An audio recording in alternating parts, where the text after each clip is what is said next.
During 1745 and 1758 sieges, the English built artillery batteries on Lighthouse Point.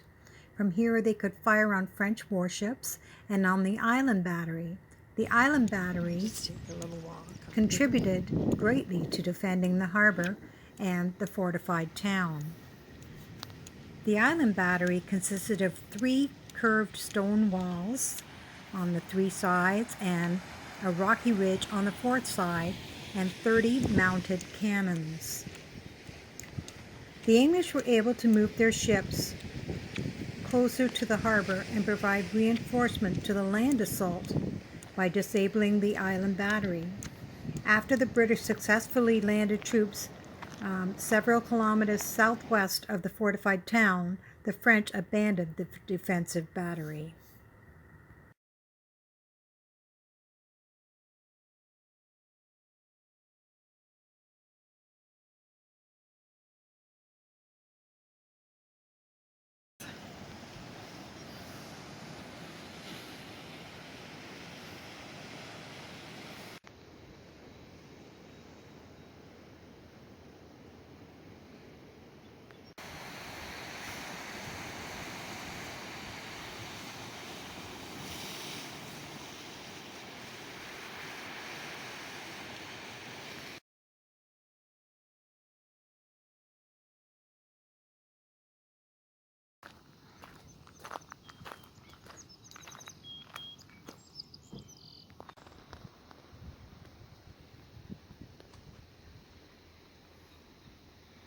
Remains of old buildings.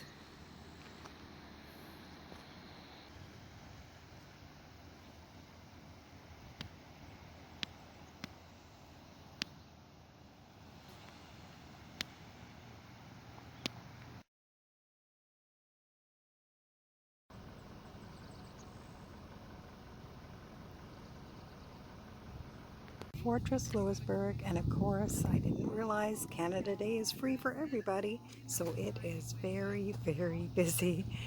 Anyway, we're gonna have a good look around, and well, I'll take my time.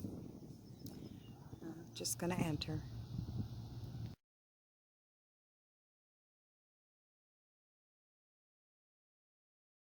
So because this is a fortress, it means it was a whole town.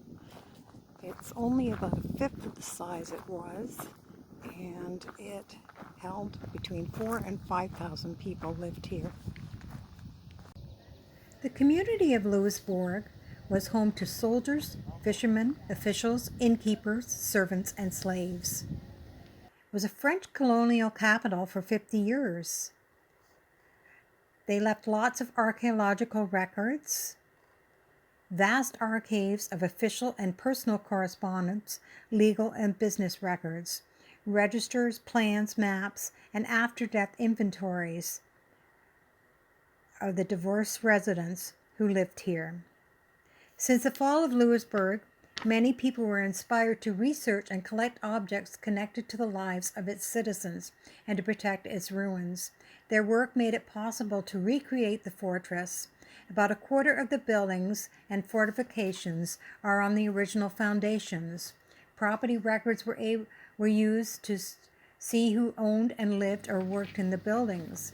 The after-death inventory was a vital tool for furnishing the buildings with antiques and reproductions that match their possessions.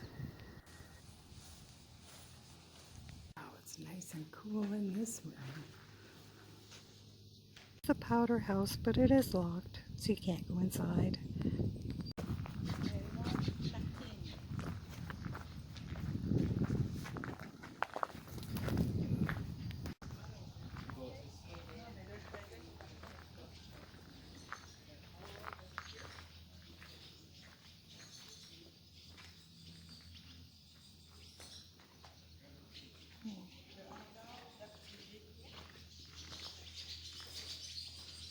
Cannonballs. Was the artillery storeroom.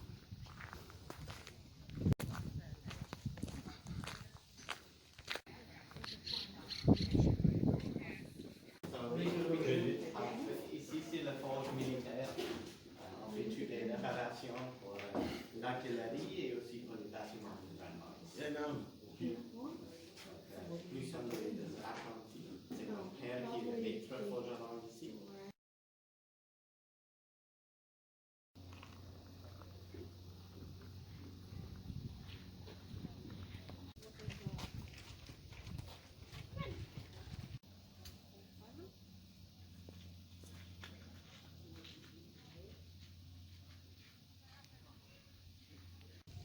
like this garden.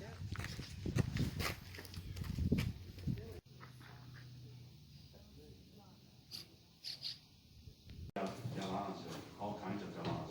These natives hid them. He went 4 times over his budget given to him by the king. So it is a very nice home. This here is the kitchen, so it's where us servants work. There's 2 female servants, and then there's a chef, and then a male domestic like myself as well. Wow.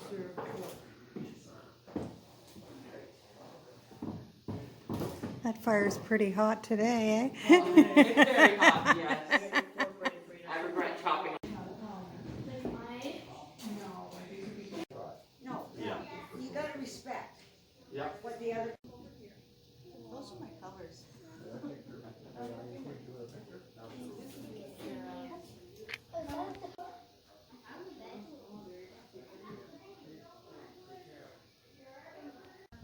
So that, what we went in was the engineer's house. So he, and I guess he went way over budget, but he is allowed a good house. By age of 13, hopefully someone's going to pay you to do that. 3-piece suit. Thank you. And between 5 and 7, they will start being educated and taught to act like an adult. Oh, wow. My wool is soaking in alum ring.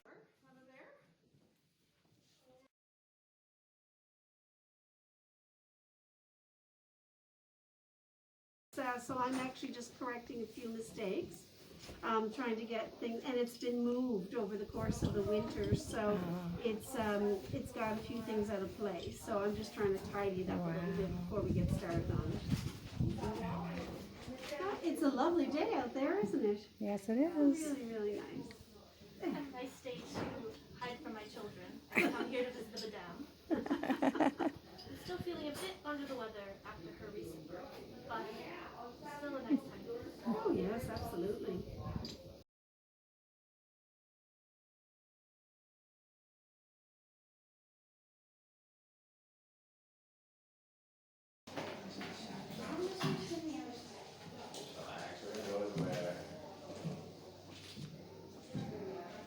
It's the jail.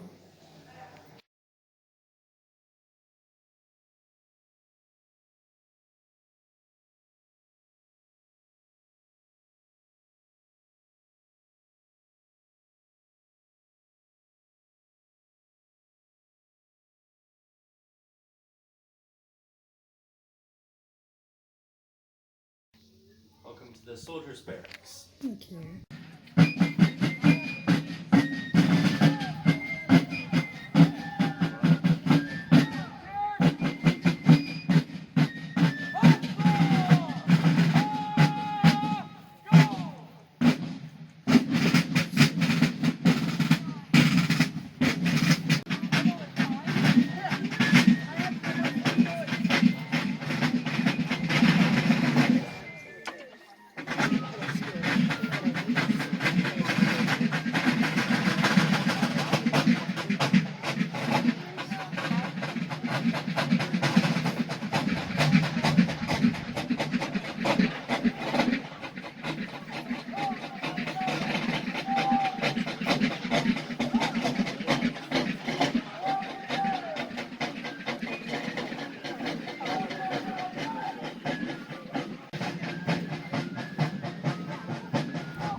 I decided to take the Concerned that the ruins girls walk. of Louisburg were not receiving a proper Christian education, Bishop St. Vallier sent the first teaching sister of the Congregation de Notre Dame to Louisburg in 1727 to establish a school for them. They had financial difficulties from the beginning.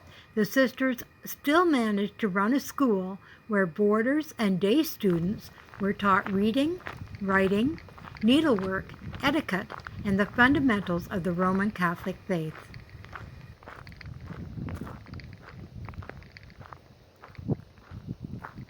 The Brothers I'll show of you what this Charity one is. were a religious order dedicated to the care of the sick and infirm. In 1716, the members accepted a request from the French crown to run a hospital in Louisbourg. The brothers at the hospital worked as surgeons, pharmacists, nurses, and in roles related to religious duties. They operated the hospital for close to 40 years.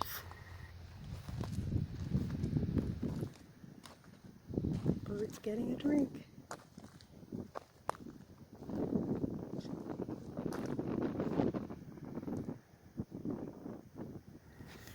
Mauro Gate was the grandest of the 4 entrance gates into the fortress and was designed to impress the ships that were passing or those entering by land.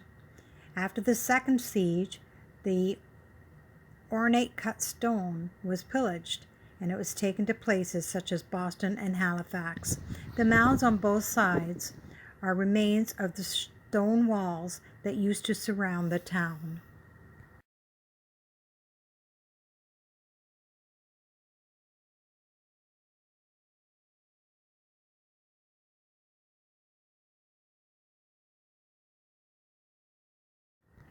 At Rochefort Point, rising sea levels and severe storms have caused the coastline to shrink dramatically. Buildings that were once exposed on the shore and now are underwater or have been washed away. Eventually, Rochefort Point will disappear into the sea.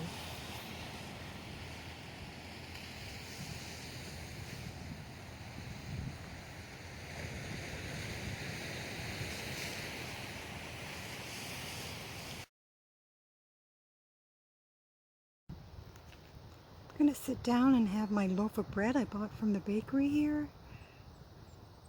And some cheese by the water where it's quiet.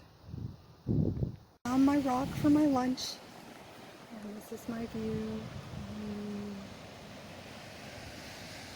Look at that little rye and whole wheat loaf I got from the bakery here. They baked in those huge ovens from old time.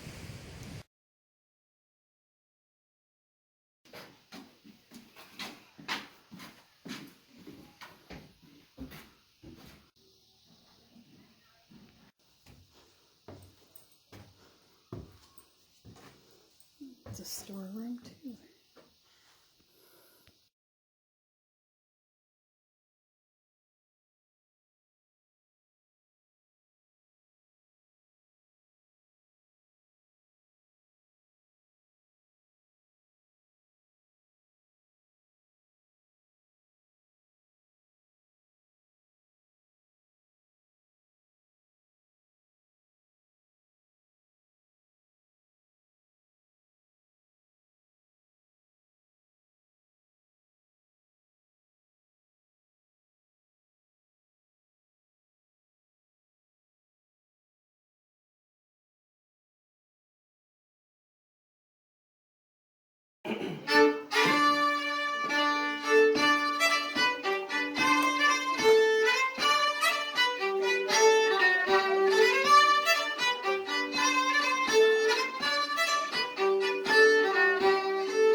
just in the middle of explaining. This is one of the many taverns in Louisburg. I don't know if anybody told you how important the fishing industry is to the town. Yes, yeah. It's about 40% of Louisburg's exports is codfish. Right. This is one example of a place where sailors such as myself would come and spend our money after getting off the boat. Right.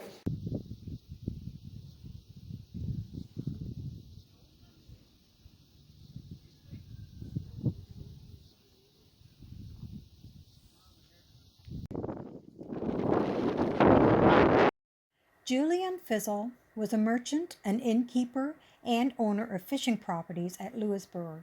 He traded furs and raised domestic animals on his land outside the fortress walls. He was a captain of the militia and father of many children. Things in this room are based on his list of after-death belongings. Marie Marguerite Rose was captured in Africa and brought here to Louisbourg as a slave at the age of 19. She spent 20 years in the Lopinot household before she was given freedom. She then married a Mi'kmaq man called Jean-Baptiste Laurier and ran an inn in Louisbourg until she died in 1757. This room shows her belongings that she had when she passed away.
Well, I've enjoyed my day at Fortress Louisbourg, but I am ready to go. So I'm going to make my way to the exit and catch the bus back to my car.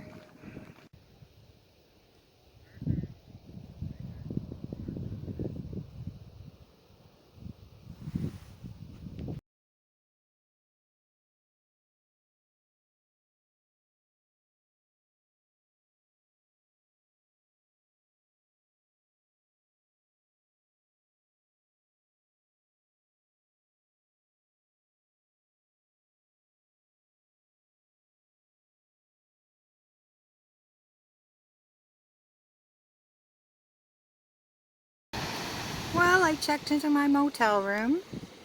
It's weird. You read the notices on TripAdvisor and they're totally different than what it is. It said you had a fridge but no coffee maker. I have a coffee maker but no fridge, but that's fine with me. I'd rather have coffee. So I just came for a little drive. This is the view.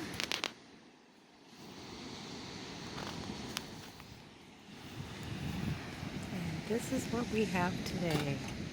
I just cooked it. Looks good.